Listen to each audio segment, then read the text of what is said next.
Nasira orang soleh nan ganyan itu Samnun Al-Misri. Samnun Al-Misri sira orang ya ahli ibadah. Sampai-sampai ganyan katuha umu baru gem kawin. Na padip-padip tahun kemudian gebi anu li Allah. Na anu sabah.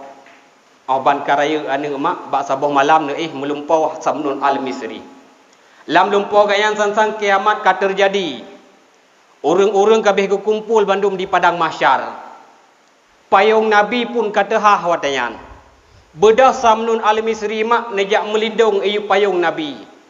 Getulak li malaikat. Gata bek tamang kena iu payung Nabi. Getayang li Samnun pakon lun hanabi tamang iu payung Nabi. Sedangkan di dunia hanapre lun salawat ke Rasulullah. Lun sudah orang taubat kalun taubat ibadah kepada Allah. Gejawab li malaikat butoi gata sira orang ahli ibadah. Butoi kata sira orang rajin ibadah. Tapi buta depa le kata hai Samnun. Gata semenjak anak anu tu cinta gata ke Allah ka kurang dengan sebab cinta gata ke anu tu.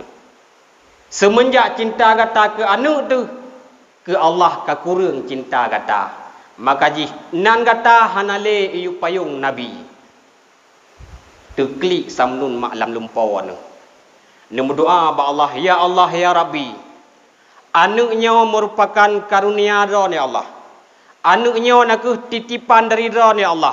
Anak milik ro ni lun juga milik ro ni Allah. Menya memang anaknya dia ke musuh bagi lun ya Allah. Menya dengan sebab gara-gara anak tua lun ke ro ni Allah. Kurang cinta lun ke ro ni Allah. Anak-anak ni cok pulang. Nyan doa Samnun la lumpau pak. Terkejut Samnun dari lumpur mak pakon terkejut. Diup rumah Samnun nak orang klik numpah raya. Aduh kamate nak kau. Anak Samnun dari tingkat waktu mak uyup berhut bak tanah. Atuh batai mati di tempat. Doa Samnun diterima oleh Allah lam lumpur. Terkejut Samnun ketebi ulua ke kalan urung lempah ramai ke tayang pakon. Anak kata hai Samnun ka meninggal yang empat. Berhut atuh rumah. Pun jawab le Samnun, alhamdulillah. Ya ni kala. Anak mati alhamdulillah gitu. Tahu orang lain mak. Dengan sebab anak kurang cinta gaknyan ke Allah. Maka anak-anak hendak apa baca pulang le Allah. Tanya mana mana? Am sedar mak nak motor mewah cukup lagak motor segera. Dengan sebab motornya tinggal semayang lalai ni. Rela ni cok motor dia Allah. Menyelun kurang cinta ke rawat. Dah je. Ahan.